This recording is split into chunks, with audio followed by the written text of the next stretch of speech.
النهاردة اليوم التعب عند الطيور كلها. دخلنا نضفنا عند الكتاكيت الصغيرة والكتاكيت الكبيرة وفراخ التسمين، ونقلنا الفراخ اللي هي الساسو طبعا الصغيرة اللي كانت عند الفراخ، نقلناهم لوحدهم، عملنا لهم عشة صغننة محندقة على قدهم.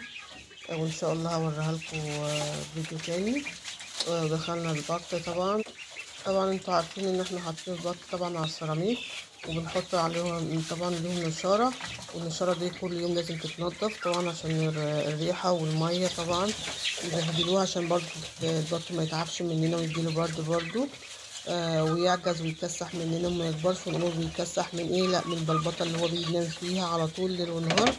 فاحنا متعودين ان احنا بنربوه على السيراميك ونفرشه زي ما انتوا شايفين كده النشارة. طبعا هما اللي على طول بيخلصوا لنا النشارة، لانهم بياخدوا النشارة ياما في صيف وشتاء عشان ما تبلاش تحتيهم ويفضلوا يعجزوا مننا ويكسروا.